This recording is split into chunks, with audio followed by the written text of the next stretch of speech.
Welcome back to the channel, and hopefully everyone is having a great 4th of July weekend, safe and sound. This video today is about this old farmhouse that is approximately maybe a half mile away from where I'm at in my grain bin, so nice and close commute. And we'll go through all the details of the demo, and we are fully gutting the house and putting it all back together. The couple plans to move in next November, so a year and a half, so kind of getting things prepped and ready, and hopefully get it all buttoned up before the winter with zip system and windows, and get the addition dropped in as well. So that would be the game plan moving forward. But otherwise, yeah, stay tuned and check it out. And yeah, it's dusty, hot, dirty, a lot of dumpsters. I think this is the 5th dumpster, so watch along, and hope you enjoy, and don't forget to hit the like and subscribe button. Thank you. So you can tell with the plaster and lath, they put, a nail in every lath, and sometimes the nails come out, but you can see all those little nails we still will have to pull. These are true 2 inches by 4 inches, and that's what they used the mills back in the day, and then eventually they revolutionized and said, all right, we can save some money. We'll just make these 1.5 by 3.5. But these older houses, these are true 2 by 4. You can see all the sawmill marks when they rough sawed them. So that's what they used. And they've all had really good, I've had good luck in old houses. Like the crown is not horrible, so they must have cut them pretty straight. But this is the update so far, what we got done. We had a lot of interior walls here that we removed, so that's why a lot of the dumpster got filled. And then all these will come out. It's gonna be one big open concept.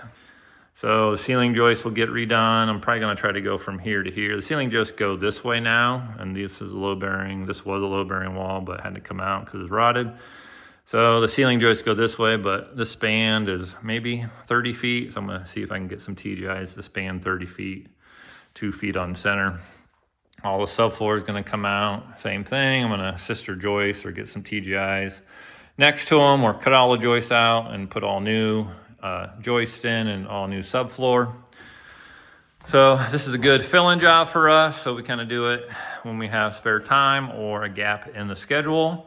So the homeowners are in no rush, and I still have draws coming out. So I will have another draw once we get this all demoed and cleaned up. So it's not a high cash flow job, so it's always gonna be there, and it's always good if you can to continue to draw from a small job. Continue to draw from a small job if you have the luxury of doing it, and the homeowners are definitely not living here and have no intention to live here in the near couple years, maybe 3 or 4, maybe a 5-year plan they might live. So taking the next couple months to do this is totally fine, as long as it stays within my budget with labor wise and stuff like that, which I have control over since it's my son and I. But this is what most of it comes down to. This is a crawl space here, so they decided we're gonna insulate this whole crawl space with 2-inch foam and plastic, and then fill in the walls and seal everything up. I'll fire foam everything and make sure everything's sealed up below the floor. And then this, I think there's the basement underneath here, which I haven't been yet, and that will just all get cleaned up and everything else. So that is a farmhouse update. Curious how they framed that back in the day. So when we see demo that, that'll be interesting. And they only had 1 AC for the whole house, so it's kind of crazy how hot it would get in here.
So like I was mentioning, the water heater's down here and the HVAC system's down here in this little basement area, and it's up off the ground a ways, but to be safe, I'm definitely gonna put the HVAC up in this conditioned space.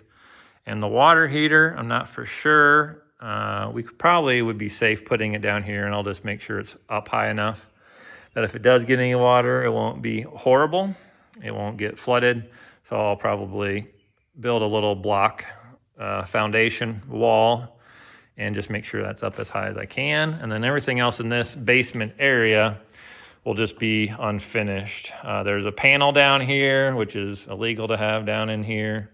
There's the fuse box here, which is illegal to have a fuse box like that now. So I don't know where they're gonna relocate the new panel. This is the kitchen. This is the mudroom, so it'll probably be somewhere over here. But the thing is, we have a porch going all the way across here, because this is the only access to the basement is this crawl space door.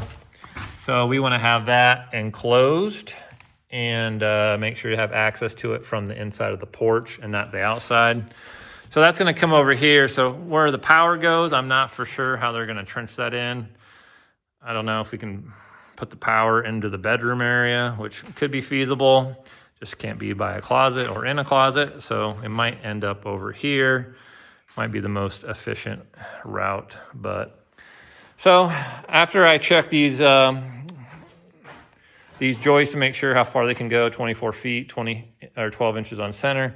If not, we're gonna have to drop a drop beam in here and kind of get that figured out. And so, but we'll see. And since these are 7 1/4 and this floor, we wanna make sure this is all one level. I might have to add some 2x4 sleepers here to make it raise up, which is fine, which this door's coming out, so we can raise up the door. Raise up the header. This door's coming out, so we can raise, if this floor is gonna be raised up a little bit, which is fine. And the porch out there is all getting demoed, so we'll make sure it's all that level. So that doesn't bother me at all, but it's just a matter of we might have to add a ton of sleepers across here to make this height work, because this is gonna be up 1.5 inches, and then this floor is the original floor. So we'll see. But yeah, coming along well. All right, we have a farmhouse update. Porch, obviously, still the same. Dumpster number 5, I believe. There's one of the 3 bags of big insulation that we sucked out. We would have had a 4th one, but we emptied some of it in there and then reused it. So these are like $25 a piece for the big bag, but they hold quite a bit of insulation. But you'd be surprised, 6 inches of insulation, it fills up, which isn't enough to insulate a house, only 6 inches, but it definitely adds up quick when they blow it all in. So it was only 6 inches here, but you know, a capacity 6 inches all the way across. It definitely fills up one of those big bags quite a bit. So this is how far we have gotten. With 5 dumpsters, there's been a couple that have been overweight. So I always charge additional for overweight. I always give that as a contingency. If the dumpster company charges me more, then I will pass that on to the customer. So, but this is what it looks like. This is interesting here. They added this chimney, and I believe this chimney was right here in the center of the house originally, and they overframed this roof to be different. So I think the original house was this wall to this wall. It's 24 feet, and it's about 30 feet across. So that was the original wall. I think I explained that in a previous video. And then they vaulted this whole ceiling, and they had the flat part there with the chimney there. That must have just been heated. They had it in the center of this room to heat hopefully all the rooms. And they had walls in here, obviously. So not all the rooms probably got the equal amount of heat. But back then they just had the one central fireplace, and then wherever side the heat came out is the warmest side of the room. And then hopefully it just filtered everywhere else. But actual wood burning fireplace. So keeping that stoked and lit all the time was always probably a challenge, having firewood on hand. So this is going to be a 2-bedroom. They're going to put their office here, and then they're going to do a 600 square foot addition. It's going to be the width of this, and then I think since this is 30 feet and then 20 feet out, so it'd be 600 square feet. addition. And tomorrow, the guys, my son and another helper has come on board and is gonna just clean up all these nails in here. They got this floor stripped, so there was 3/4 wood on it.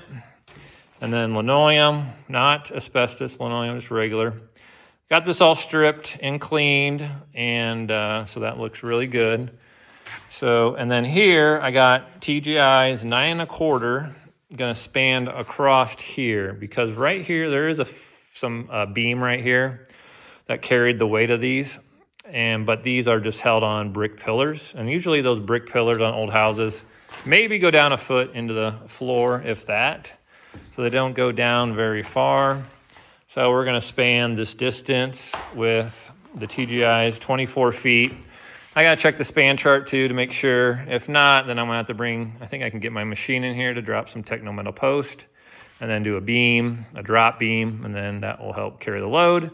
So I really gotta see what the 9 1/4, 12 inches on center will carry if it can span the 24 feet without an issue. So I gotta double check that. But this is what it looks like. All the windows, they're gonna save the stained glass, but all the windows are gonna get replaced, all the doors, and the goal is they're gonna move in next November. So they want this front porch redone, the addition added, new septic, new sewer.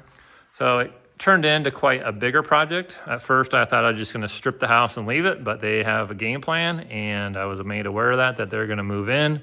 So this will be a nice, slow going process and project for us. That it's a good fill-in project while we have these other ones going on that we're doing, because those will take priority because people are living in them. And then this one will be, a good, if we got a fill-in day, come here, knock some stuff out. So that will be nice. They're gonna do all new siding, LP Smart. So we will take all these windows out. We'll just put some house wrap on it, make sure it's all nice and sturdy. All these windows will just be covered up.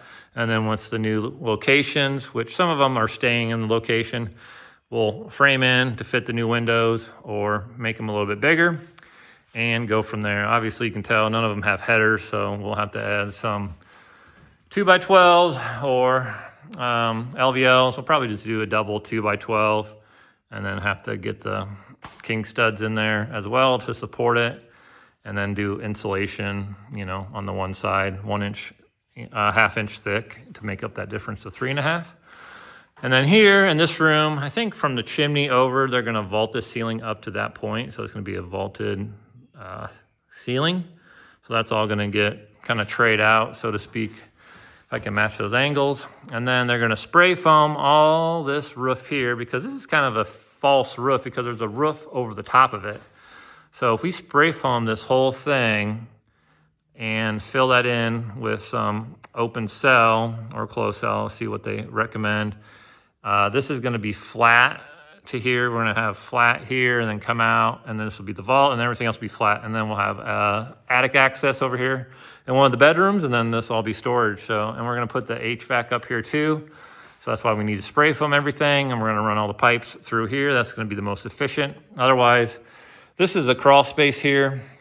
So obviously we can't run the proper ductwork through here. So we're gonna, the HVAC is in here, and this may flood, and the water heater. So we're gonna move all that, make sure that it's up in the attic, and it'll just be more efficient up there. Little update on the farmhouse. That's the dumpster, and that's a bag of insulation. But kind of going through here, and we went through 3 bags of these to suck out the insulation. We could have had another one, but we just shot the rest into the dumpster. But this is the 5th dumpster. 15 yard is the largest this company has, and I can keep it as long as I want. So, which is a nice thing. People charge you sometimes after 30 days, or if you have it more than a week. But with Eagle Services, I don't get charged any of that kind of stuff. So, which is nice. Other dumpster companies, they won't even think about letting me do that. So for whatever reason, so stick with people that want to work with you. That's one thing that is nice. But let's give you a little tour of this. We stripped this floor down to the original floor. Excuse me. And this is the addition that they added. I think they added 1950-ish. So this addition they added in 1950. and according to the homeowners around about that time, this is a chimney they relocated because they used to have a chimney right here in the middle to heat this space. So this was kind of the original OG of the house, this 20 by 30, 24 by 30 space, 600 plus square feet is what they lived in. And they had the chimney there to heat the whole space. And then they added this addition on because this is on a crawl space and we have to insulate that with 2-inch foam. And we're gonna get ready to do that soon. We're gonna get this all opened up and insulate that and do all new TGI joist in here. But this is the floor that's gonna stay, and we're gonna have to probably add a sleeper and 3/4 plywood to raise this up so it's all one level. So once we get these 9 1/4 joists in, and we'll see what the height I gotta match to go across here. So I wanna make sure that's all nice and even. And that's one of the goals to do. After this is all cleaned up really good tomorrow, the guys are just gonna do that first thing in the morning, just get all this area cleaned up, just so it's kind of a clean slate, so to speak. Vacuum all these areas, clean all that up. And it doesn't matter if this is raised up. The porch is getting redone, so I can raise that up to the new height, whatever it's gonna be dictated by these joists. So this door is gonna get redone, and that'll all get done. And all the windows are coming out, so obviously I gotta put new headers in. I only got 2x4 headers, so all these windows will get new headers once we know the new location. But yeah, definitely a hot one in here. So I appreciate my son and the other help I have to be in here and busting butt and getting things done. This is a load bearing wall, so this is all gonna stay. And this arch is gonna stay as well. We're gonna kind of clean that up, but the shape of that's gonna stay as well. But overall, we are going to continue on with doing this house for the homeowners because they are going to move in here next November. So they're going to add a 600 square foot addition on that side, get all new windows. Once I know the layout of that, we'll take out all the windows out and we're going to tie apart the whole thing on the outside. All new siding, all LP Smart. So it turned into a lot bigger project, which is nice. So if you continue to do good work, homeowners or people can add on to that job and continue to do things. So, which was kind of a surprise. I thought we would just get everything stripped like this and get the floor leveled out and call it good. But we're going to continue on. So it'll be a good project to fill in once we get all these other projects happening and kind of go from there. But old floor here. This has got the old floor joists, all oak. So definitely I'm going to save all these 7 1/4, 30-foot oak pieces. So, but that's a wrap. Plumbing is coming out. All this floor will come out eventually. We'll insulate this crawl space like I mentioned, get everything kind of cleaned up. This is all the stuff they're saving, so we got to pull all the nails on that, but it's looking good. So yeah, hopefully tomorrow get this all cleaned up, and then maybe they'll get some of the flooring. I was going to cut it into 2-foot by 2-foot sections and then pry it up. So it should go pretty good.